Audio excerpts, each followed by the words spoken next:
none of this information found its way into the report.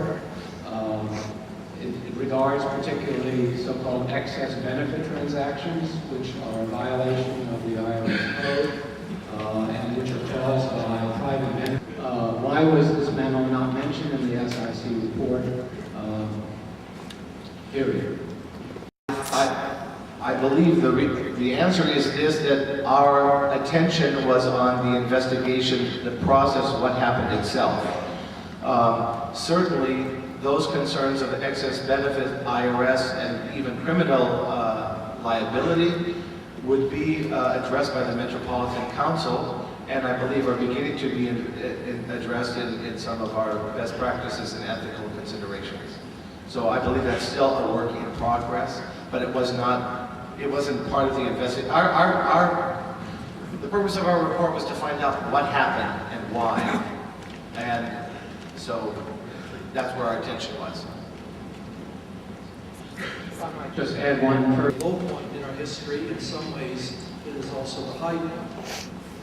The question I have is regarding the future work of the SIC or a successor group.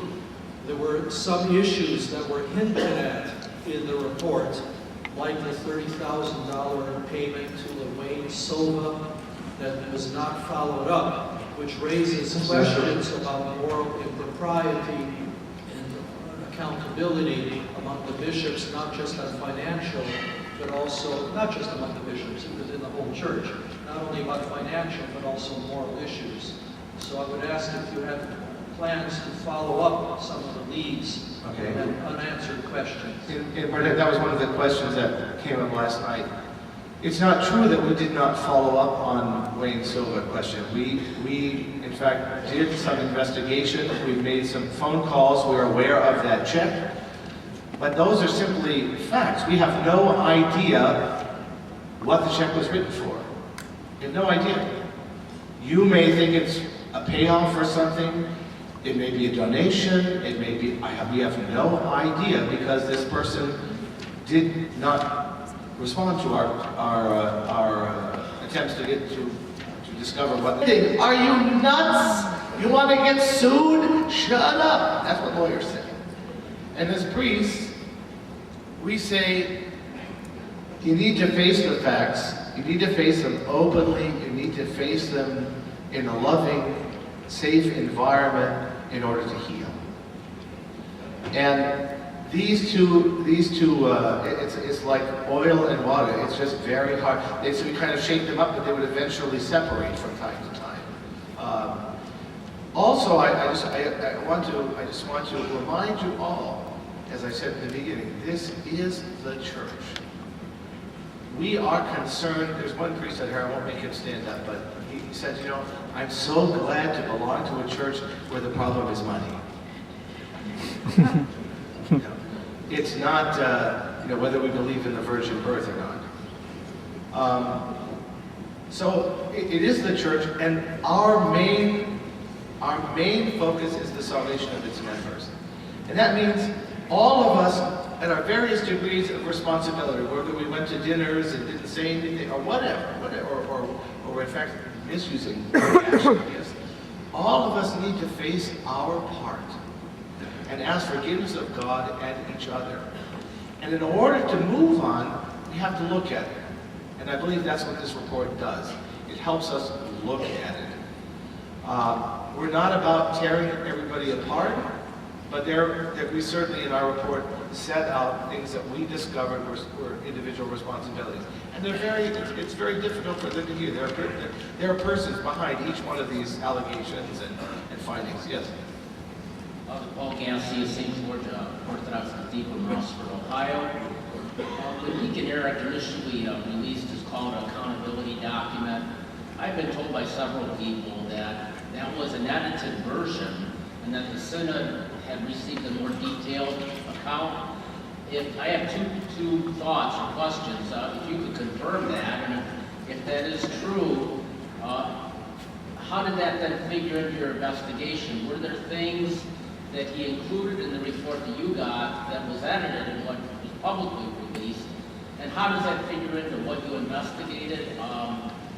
Do we we already know? Are there things that preclude you from being able to talk about that? Please. Okay. One of the difficulties that we have in our fast developing internet culture is that anybody can say anything they want and put on the internet, and you have no idea the quality of the information. They may not put their name behind it, they may put their name behind it and simply not know what they're talking about. I have to be very honest with you, I probably went to the OCA News site probably 4 times, mostly to look for information. And I made a real concerted effort not to go there, not to read blogs, because it just confuses the information for me. I'm a real simple guy, you know. I just can't deal with a whole bunch of stuff, and I have to kind of move something to the side to get to the heart of things. Our report began, and the whole process began with Father Deacon Eric's call to accountability. So it's kind of underlying theme here. We were going back to it again and again. We certainly interviewed him, I believe, 3 or 4 times. And he was a very useful witness. But we can only give you in our report those things that we can prove. We can say, you know, somebody said this, and here's a document over here, or this is the interview that we had with this person. You know, we have to be careful because, frankly, I don't want to get sued either. I got 2 cats to support. So we had to be very careful. The internet, however, you can say whatever you want. You can say whatever you want. And maybe our legal system hasn't come up to the point where it can follow up on that thing, but we just couldn't deal with that with all kinds of, you know, some things were rather fantastic, you know. But our report deals with the facts that we could gather together and put them together in a responsible way. Yes? Mark Stocco from St. Paul Orthodox Church in Ohio. Your Grace, you didn't answer the question. I believe I did. The question was, did you get a call to accountability? Were things left out? We, the Holy Synod, received the call to accountability, and I don't believe that we was left out of what, our report? As I said, we can only report. The question that Father Paul asked was the version, I published a version of the call to accountability on my website. I said at that time it was not the full report. Did you receive a full report? I received a full report, but we weren't publishing his report. We were publishing our report. Thank you for answering the question. Yes. We've received lots of information, some of it good, some of it absolutely useless. I must say that Father Deacon Eric's information was, in general, very good, but there were some problems, things that we could not substantiate.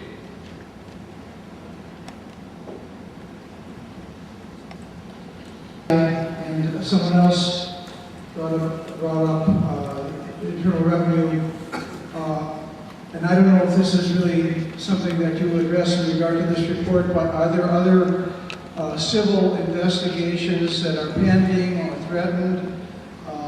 And if there aren't, especially since we have someone involved in the investigation, who's now in the Metropolitan Council, who's a federal attorney, if there is nothing going on, are they not interested in it? What's the deal? There are, we don't know if the FBI's investigation continues. We don't know. That's just the nature of the FBI. You don't find out till they show at your house. So we don't know what's happening with that. We have heard, I believe, nothing from the IRS. Have we heard anything from them? So we've not been contacted by them. Certainly the special committee wasn't, nor did we contact them. I like this image of you don't put your head in the lion's mouth and pull the tongue. So we have not done that. There are other legal things that are going on and could go on. There is a lawsuit against the Orthodox Church of America in America against, from for the Kondratic, the Kondratics for the recovery of $250,000 that they believe they're owed on the Martin Dry House. So there's a lawsuit that has been filed. There's also a lawsuit that has been filed against Father Andrew Jarvis and Dr. Faith Skardinsky by Robert Kondratic for defaming his name in the spiritual trial. You can read our report. I don't know if there are any other ones. I don't really have a crystal ball. I mean, I think that there's always in something like this. There's all kinds of, and this is why lawyers are always telling you to shut up. You know, Sarah Gold would be horrified to know that you got this report, because it just opens the doors for other things. But I must say, so far we have not had any other additional lawsuits.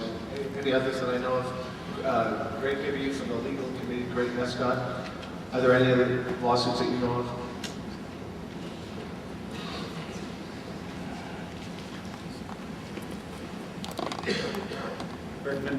Greg Nescott, member of Metropolitan Council, chairman of the legal committee. Your Grace, there's the original Kondratic suit that they filed against the church. The church has counterclaimed. There's a second suit, and this all gets very, very expensive. There also is the third suit you mentioned that's not formally been filed regarding several members, and the church is named in that. So at this point, we have 3 related Kondratics potentially. There may be other things brewing, who knows. But while I'm up here, I also want to mention something on Prosper Rose. Some of the questions that were raised by Father Bobish and others, I think it's important to note 2 things. First of all,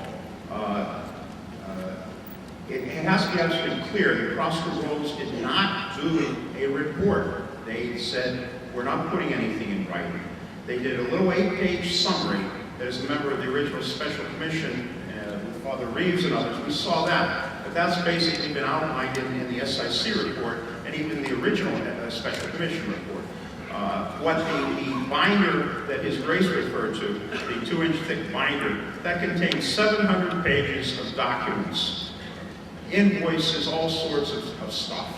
And those have not all been, I don't think, published. Parts have been, but they're available. There's no earth-shattering Prosper Rose report that was ever put in writing that people have not seen.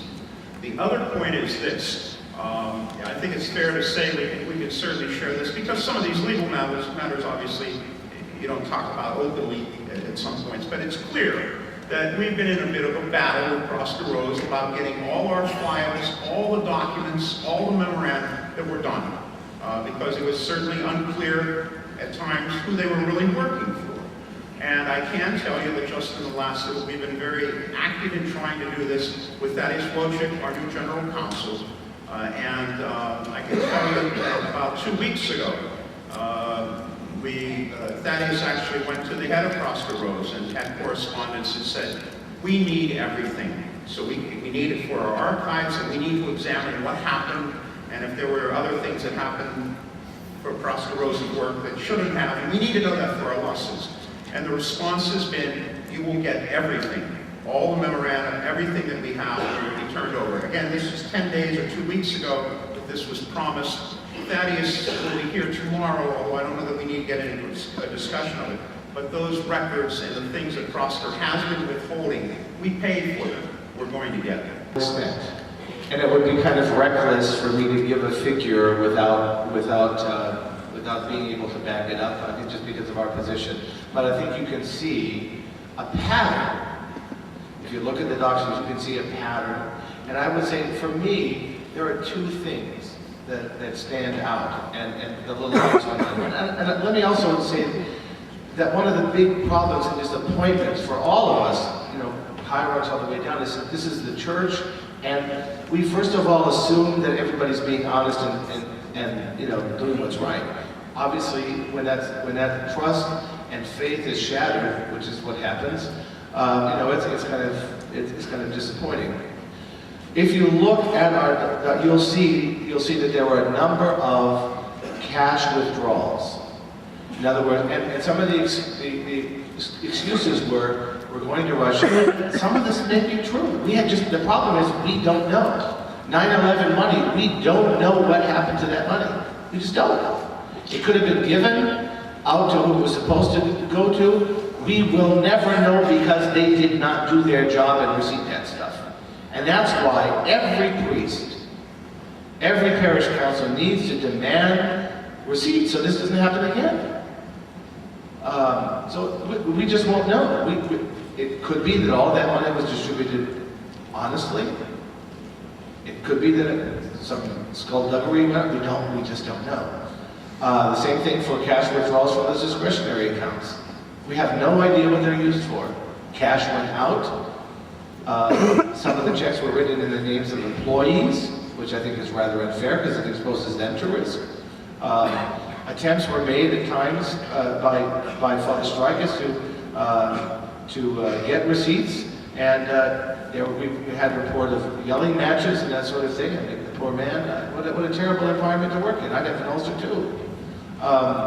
So we just can't tell. I mean, I don't know. We can tell you that I can honestly tell you it amounts to more than $1 million. It could be as high as 4. I don't know. We just don't know.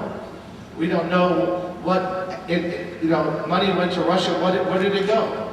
Did it go to I don't know the Russian equivalent of Louis Gambaroni and the boy? We don't know. We just don't know. There's no receiving. And in my in the Diocese of Alaska, which I'm taking care of, someone is going to Russia to buy things. I said, get receipts. Well, they don't always give receipts. Make them give you the receipt or don't take the stuff. Because I don't want to come back a year from now and everybody say, Father went to Russia and where's the money? Record keeping is important. If we learn one thing, record keeping is important. It protects everyone.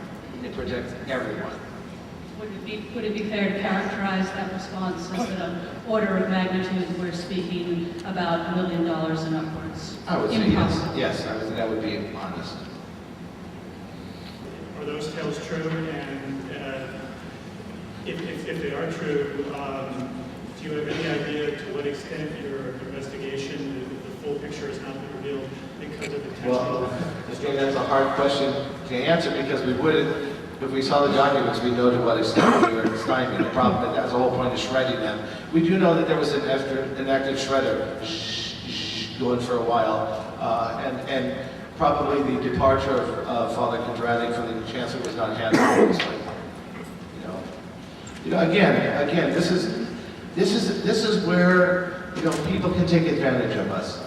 If we try to act in a Christian way and in a way that's not offensive, and people take advantage of that. That may be in fact what happened here. Not wanting to, Well, anyway, so yeah. I'm Anthony Casman with St. Robert's Church of Trinity, Missouri. You alluded to the fact that the monies that came from 9/11, and I'll include also the Christmas stocking money. That's cash money. And you say you don't know what happened to it. Was none of this money ever deposited into a checking account?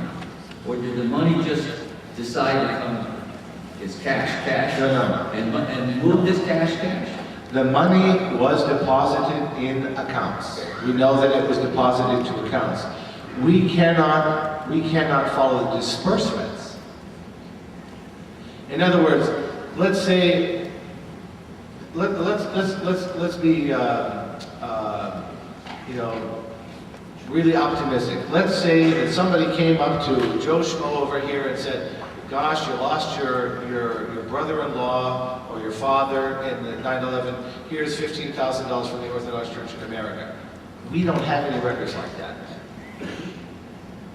They were just, if the money was distributed, it was taken out in cash from funds designated for 9/11 and was distributed in cash. So the money was taken out of the accounts in cash? In cash. in cash. You speak of there's no documentation. You know there's such a thing as bank transfers.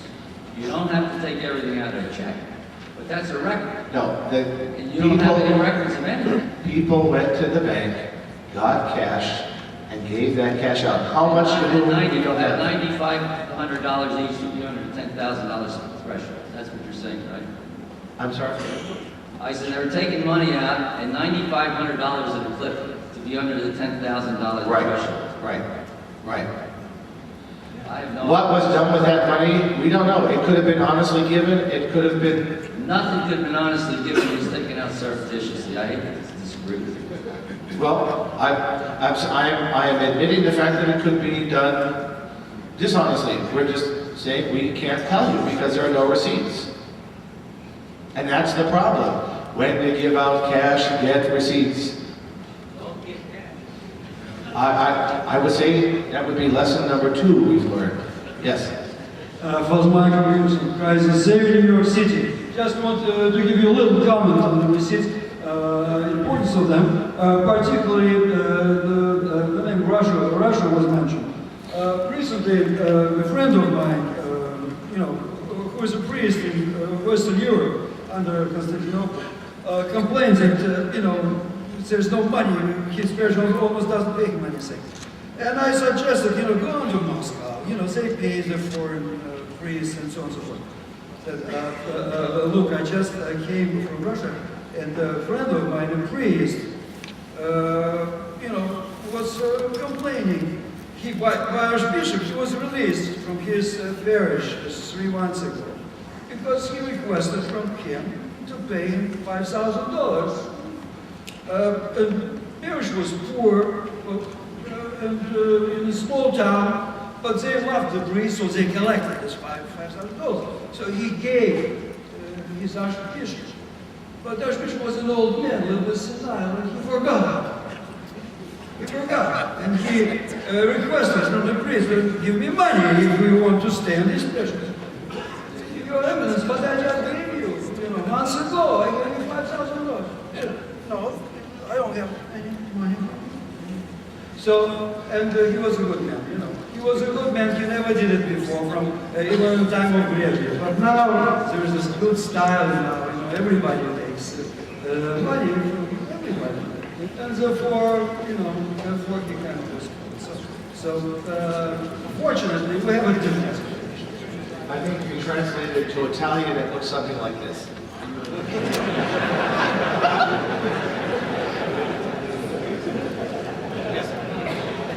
Father John. Oh, Father Chad, and then Father John. Father Chad Field, Chancellor, St. Vladimir Seminary, Crestwood, New York.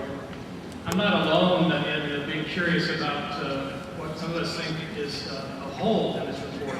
Maybe it's relative to that bullet point that says inner circle. But if money laundering to Russia is involved, we assume that our own Department of External Affairs has some knowledge or role. But it's not mentioned anywhere in the report, so it would be helpful to know if our Department of External Affairs is a part of this interview process, clear. There's just a big hole there. We were wondering how we could fill that hole with some answers. We did interview Father Leonid, and we also interviewed Archimandrite Zacchaeus.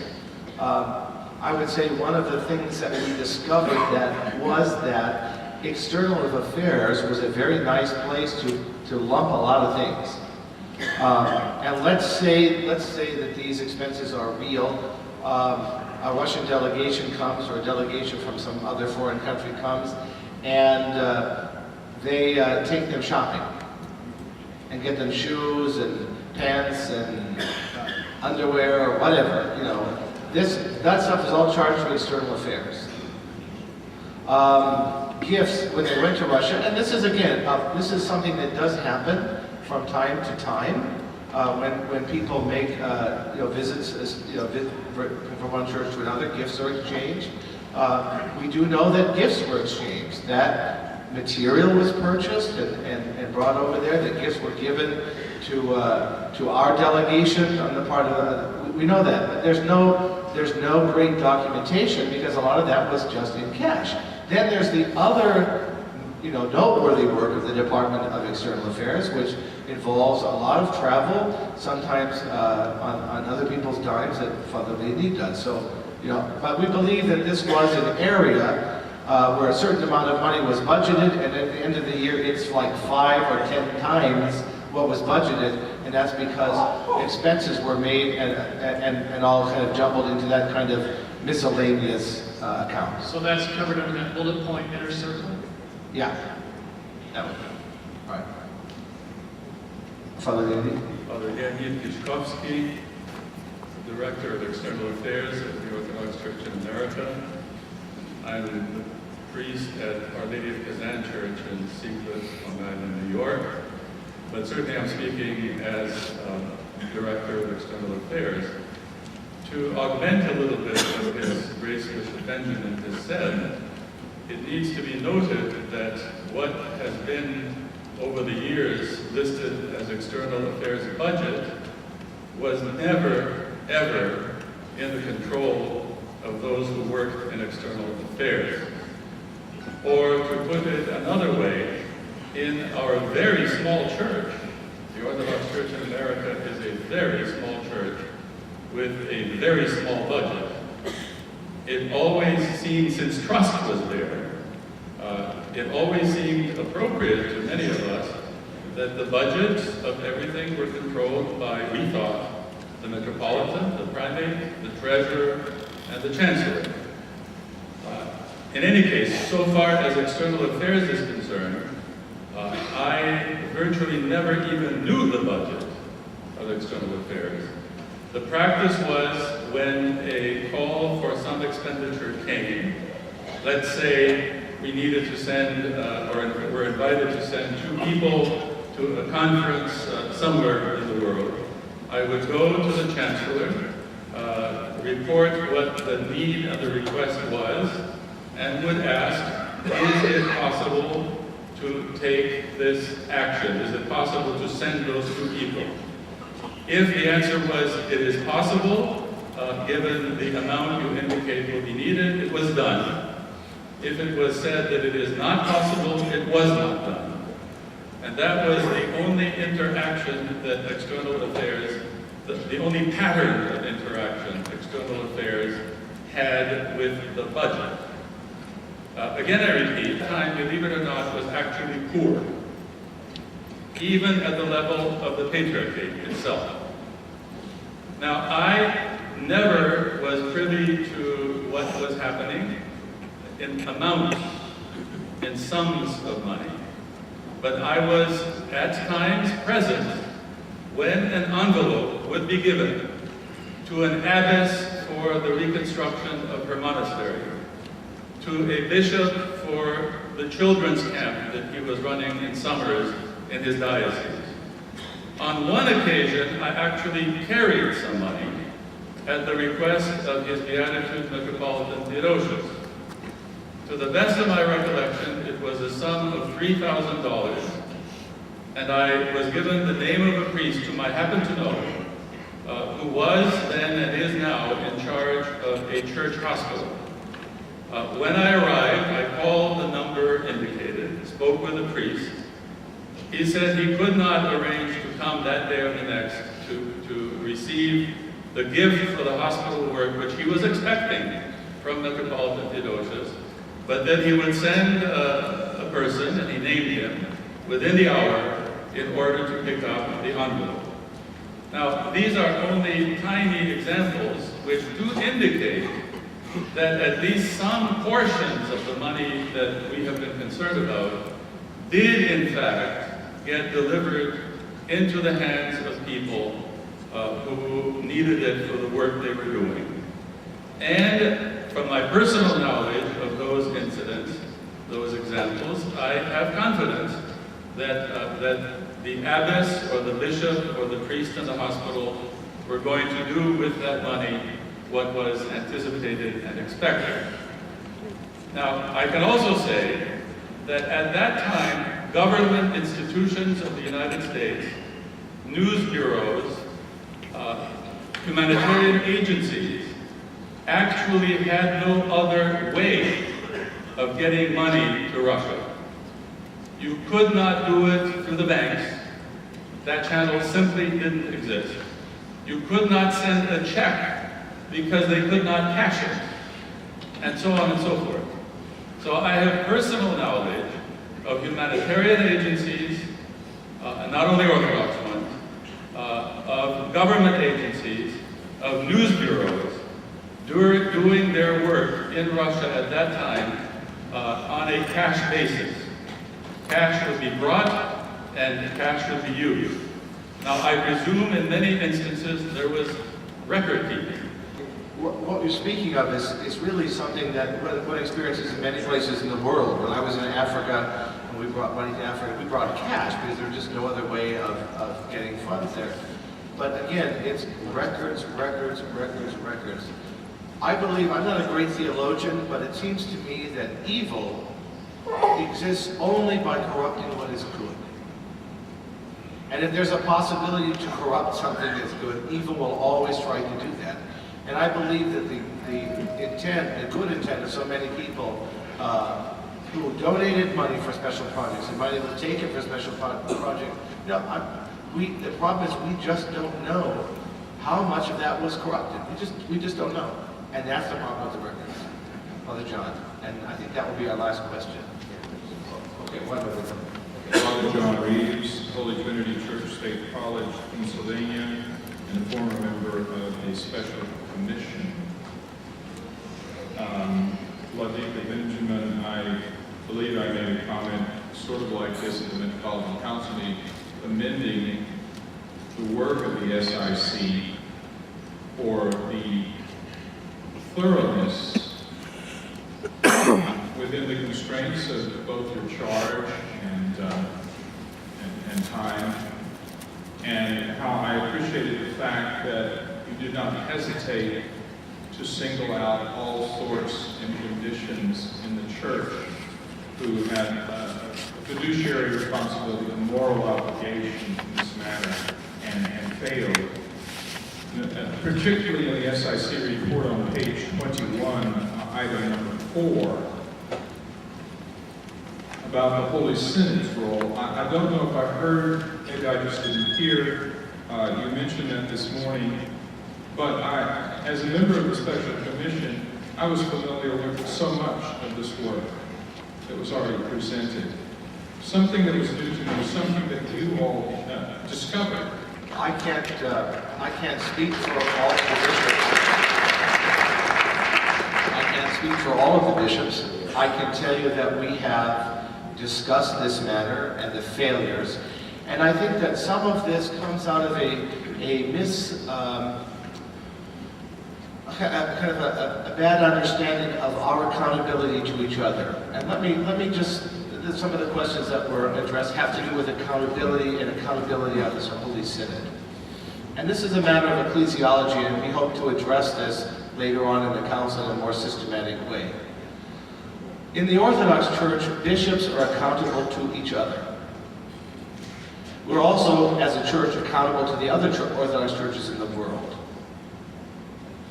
And I think you saw a kind of bloody battle in the Holy Synod in this last year, where we had a member that, had to do, there were some serious pastoral issues that had to be addressed. I don't want to go into it, I don't want to get sued.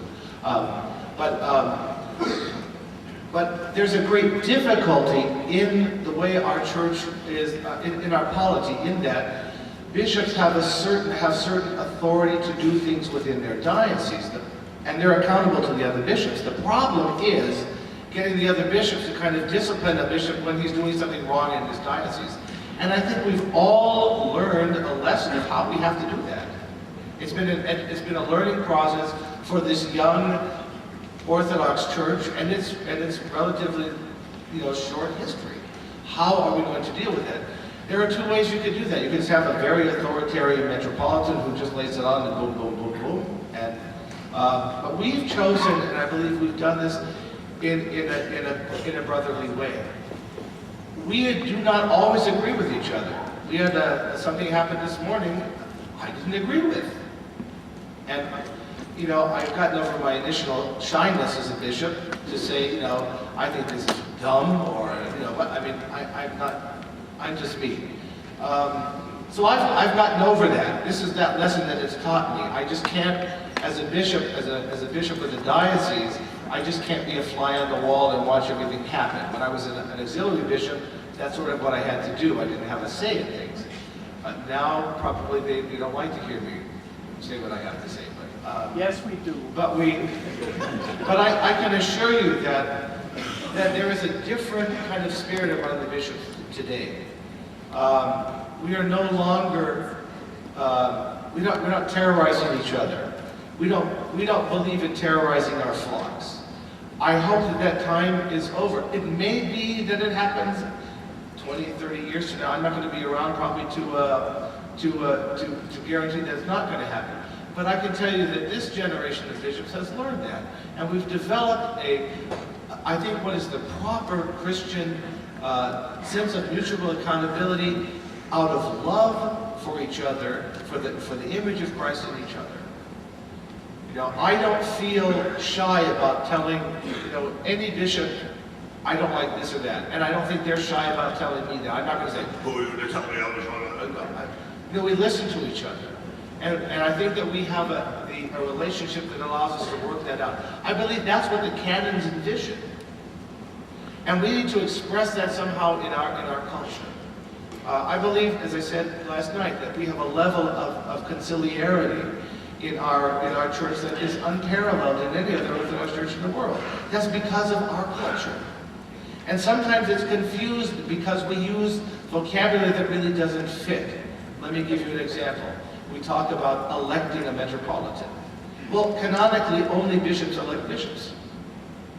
Only bishops. You can't elect a bishop because you're not a bishop. But you can advise and nominate, and the bishops would be silly not to listen to what you have to say. We may not be able to do it or choose not to do that because it's not a beauty contest. You're not going to have the bathing suit show contest, thank God. It's not a music contest. The Metropolitan is not just the guy who wears a white hat and gets to travel around now. He's also the chairman of the Holy Synod. He has to be able to manage the synod. He has to have the confidence of his brothers. You may want Bishop X, and he may not have the confidence of his brothers. And the brothers may say, no, we can't do that. We can't do that. But those are the dynamics of the Holy Synod, which belong in the Holy Synod. It's not that, it's not like an icon screen with all kinds of curtains. We don't want you to know because there's all 5 layers of veils, but we don't know what's going on. It's not about that. We have to have a certain amount of freedom to be able to speak to each other candidly. And I think where the system broke down on the Holy Synod was that we were not able to speak to each other candidly because there was not confidence in each other. And I don't believe that's the case anymore. I will also say that we have this new tool of the internet. It is a blessing and it is also a curse. It makes our job much easier and it makes it much harder.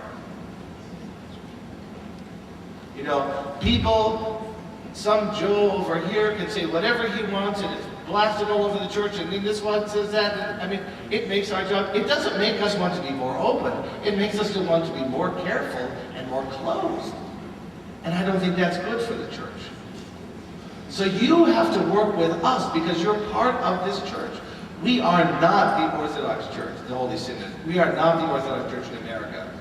But we do kind of, as someone said today, recapitulate each of our dioceses in the person of the bishop.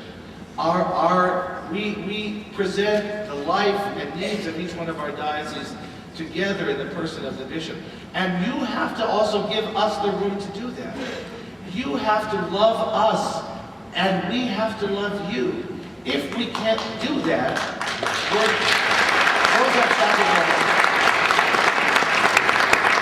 we have to love each other. And sometimes love involves saying, honey, I don't like that.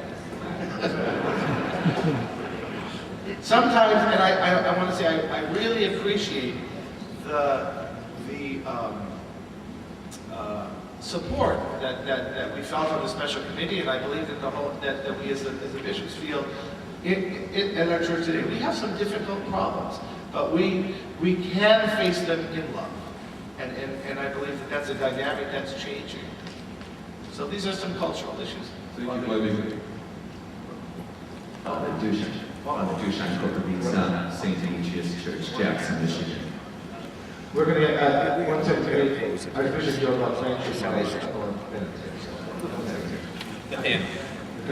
Archbishop Jim Daniel, I understand Father John Reeves' question, I believe, and it has to do with the visit of His Beatitude Herman, Archbishop Seraphim, myself, and Bishop Nikon to Russia a couple of years ago, in which the three of us, not the Metropolitan, I don't know, but the three of us were informed that we were invited to go to Moscow to bear witness to the fact that the church embraced the church of Canadian Orthodox, Romanian Orthodox, Albanian Orthodox.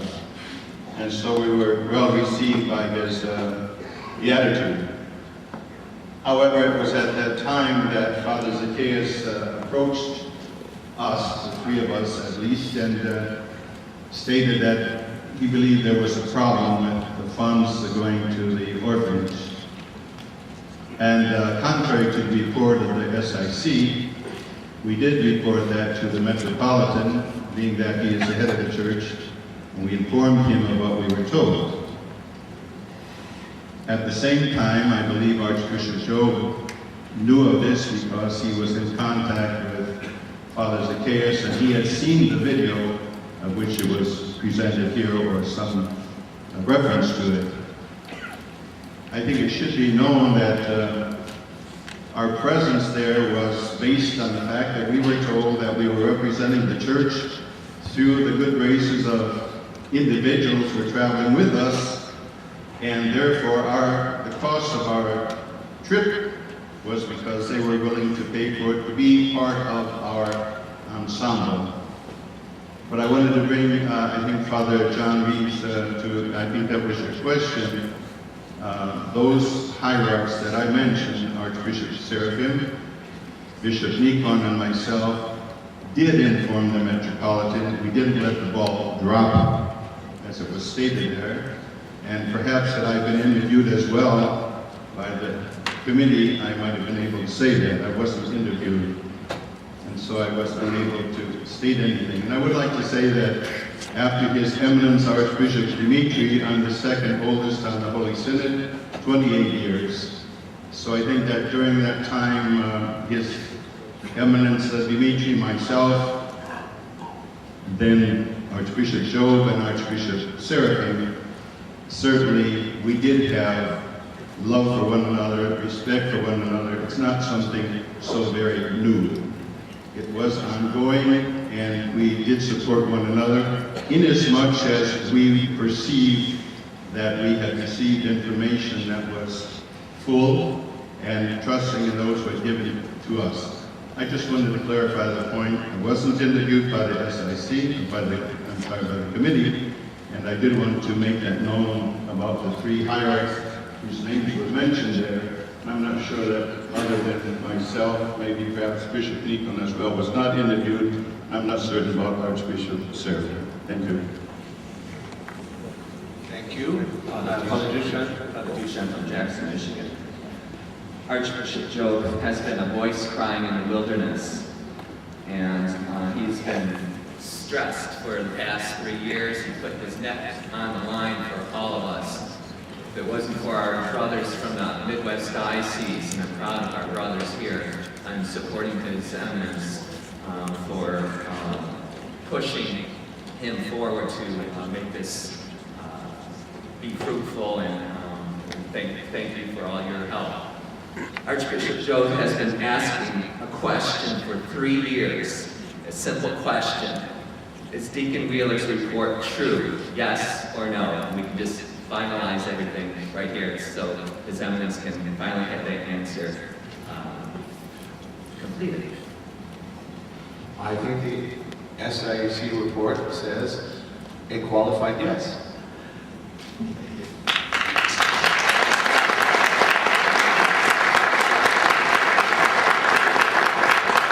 gotta watch those one-word answers, though. Father Christopher Wojcik. Priest Christopher Wojcik, Holy Trinity Church, Clayton, Wisconsin. First of all, Your Grace, I appreciate your words, especially what you said most recently about the tenor of the Synod, your willingness to work together more so than maybe not so many years ago, but in the last year or two. I think for those of us that are cautious, we'll need to see that dynamic rather than just hear that it exists. And I hope that there will be fruition to that. I really pray that what you've experienced does come to pass. That will be tested. I think there's a test at the very gates of the Synod's willingness to hold one another accountable. But what I wanted to ask about was something you said earlier in your talk. You said a priest had said, "Thank God this is only about money." And you gave apparent agreement with that statement. And I would like to ask you to retract that thought, because this is not merely about money. It's about integrity, it's about morality, it's about accountability, it's about honesty, it's about truth, far deeper than it's about money. And I hope that we can't just say, we keep better records of everything we do. Because it's not just about record keeping. It's not. It's about broken trust. It's about broken hearts. It's about losing members in small parishes and catechumens, which does and did happen. It's about a failure to hear direct apologies. It's about a lot of excuses being made, about people in high places saying they didn't drop the ball because they made one phone call and never followed up. That's dropping the ball. One phone call in 10 years, 20 years, 15 years, is dropping the ball. And I hope your words about episcopal accountability are true. That's my prayer. Because you are our shepherds, and if there is no episcopal accountability, we're not going to get it. Thank you.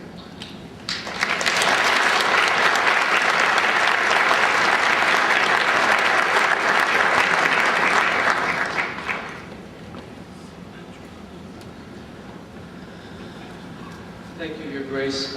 We've neglected to attend to the credentials report, so at this time I'd like Father Dave Cavallo to come forward and make the report. Hello. This is the numbers for the registration for the entire council from the registration department. Clergy 314, lay delegates 316, observers 114, retired clergy 9, guests 23, for a total registered participation in the council of 776. Good number. This second plenary session, 11 hierarchs, 292 clergy delegates, 300 lay delegates, 9 retired clergy, 96 observers, for a total of 708. Okay. To come to the podium to talk about the resolutions. Brief. I was soliciting resolutions yesterday evening.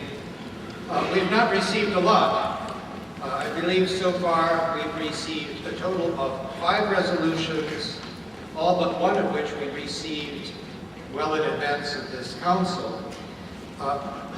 We've received 3 resolutions from Eastern Pennsylvania, 1 resolution from Western Pennsylvania as part of the pre-conciliar planning. And yesterday evening, I received a copy of 1 from New England. We will, at this point, be considering the resolutions in the following order. Resolution number 2 from Eastern Pennsylvania, the one calling for revision of the statute, will be considered at this afternoon. After this session, in order to offer proper prayers on behalf of Father Stephen. Your Grace, we thought that we prepare singers and music for a short meeting at the beginning of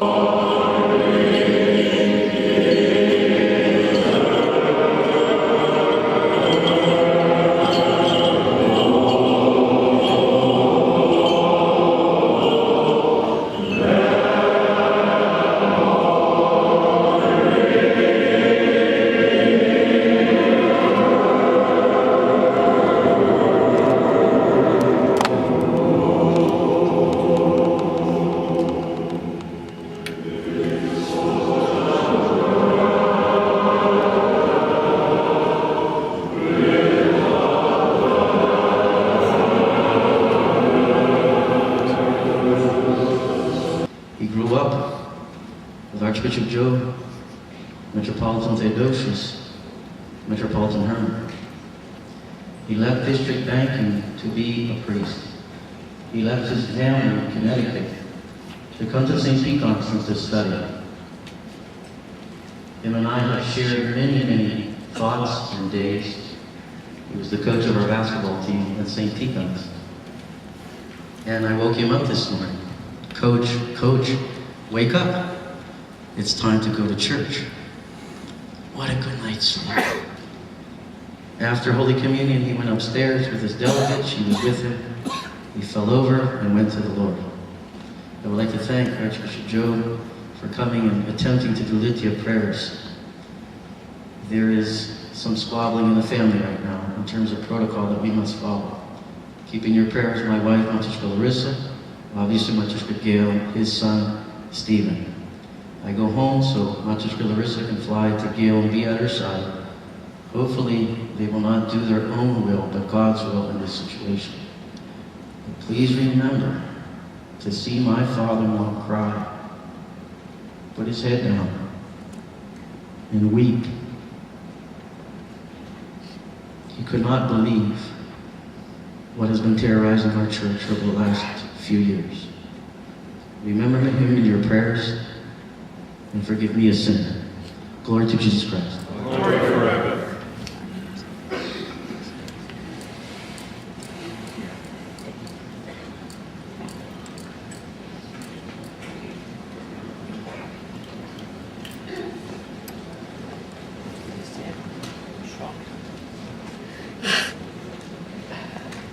There are two sets of recommendations. I'll talk both about what they are and what's happened since the report has been delivered. The first set of recommendations deals with immediate recommendations, things that the Commission felt were important to do quickly and to do decisively. The second are our long-term recommendations, which look more at the systemic problems that we encountered and made some suggestions for their remediation. The first immediate recommendation was the retirement, resignation, or removal of Metropolitan Urban and his referral to the Holy Synod for discipline prior to the 15th All-American Council. As you all know, the Synod has requested and retired Metropolitan Urban has retired. Second recommendation, the referral of Metropolitan Theodosius to the Holy Synod for discipline prior to the 15th All-American Council. The Synod's decision, according and correctly rephrase, is to require former Metropolitan Theodosius to remain, for the most part, in his home parish and live and pray there. The third, the referral of the former part-time treasurers, Father Paul Kucinda, Father Dmitry Osolinsky, and the former comptroller, Stephen Strikers, to the Holy Synod for discipline prior to the 15th All-American Council. Given his role in bringing the financial improprieties to the attention of the Church and his dedication in bringing them to an end, the SSC makes no recommendations regarding the former permanent tribunal. Father Kucinda, Father Osolinsky, and Father Strikers have, I understand, received letters of reprimand from the Chancellor. A joint Holy Synod and Metropolitan Council resolution of apology and repentance to the Church prior to the 15th All-American Council, and a joint resolution of apology and commendation to John Cozy, acknowledging his vigilance and dedication to his fiduciary responsibilities, and especially in light of the opposition he encountered. The Metropolitan Council and the Holy Synod 2 meetings ago issued a statement of apology to the Church, and specifically to John Cozy. Rehabilitation, I guess, is clear from his role in this meeting. Thank you for the job you've done. A joint Holy Synod and Metropolitan Council resolution to commit to and implement the Special Investigating Committee's recommendations prior to this council. Such a resolution of commitment was passed at the last joint meeting of the Holy Synod and the Metropolitan Council. To seek the recovery of funds from Metropolitan Theodosius and Robert Kondratik immediately after receiving this report during the Holy Synod and Metropolitan Joint Session, which was held on September 3rd to 5th, 2008. There is discussion amongst the legal committee of proceeding in that direction. The OCA Legal Committee and the Legal Counsel are asked to review this report for possible referral to the Nassau County District Attorney and other appropriate authorities no later than September 30th, 2008, and report back to the Holy Synod and the Metropolitan Council on that date. The report has been referred to the Nassau County District Attorney. There is, as best we know, an ongoing FBI investigation. The publication of the unabridged 13-page Special Commission report on the OCA's website no later than September 5th, 2008, and that report has been published and remains active on the website.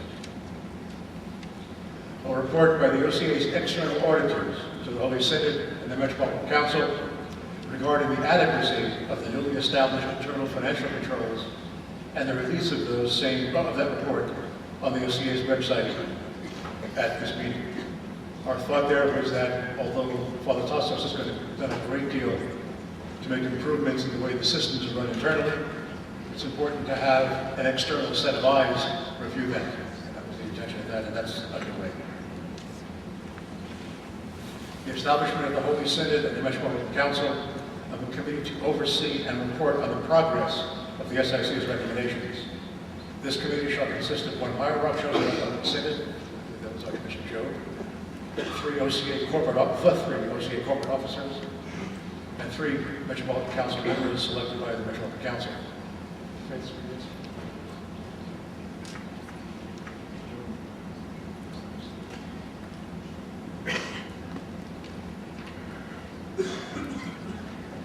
I apologize, I don't remember if the other two members are here. Please stand up, raise your hand, and call me silly.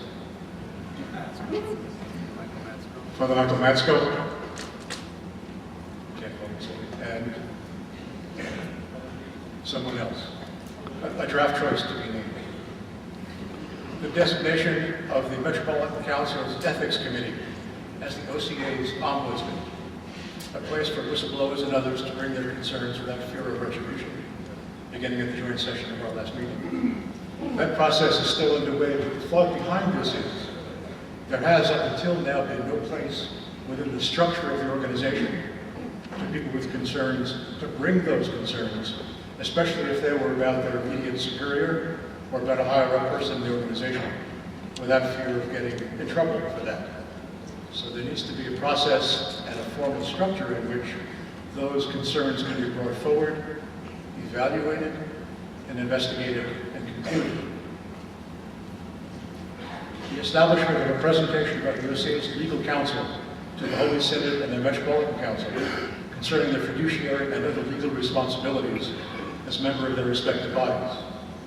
The notion here is that all of us presumably are aware of what we're doing as we're making decisions, but there are specific legal requirements that fall to all of us as members of the Metropolitan Council and members of the Holy Synod. Regardless of our existence as a church, regardless of the critical mission of the church to bring the word of Christ to people in America, the government still says, you're a 501c3 corporation, and we have some requirements that apply to you, and you need to follow them. You need to understand what those responsibilities are. And we thought the best person to provide that information in an ongoing way, because it changes from time to time, is the OCA's legal counsel. The Metropolitan Council selection of a committee during its last meeting to develop a comprehensive crisis management plan, developing and adopting a policy of immediate action within the church, and a commitment to provide effective communications to members of the church while problems, issues, and crises are being addressed. The committee was established, the plan is underway and being developed. The committee members are myself, Gary Popovich, our consultant is Bernie Wilson. The idea there again is that as issues come up, as crises develop in the church needs not to say it's surprised. It needs to say, okay, we need to do something about this, and here is a plan that we'll follow to make sure that we address it quickly and correctly.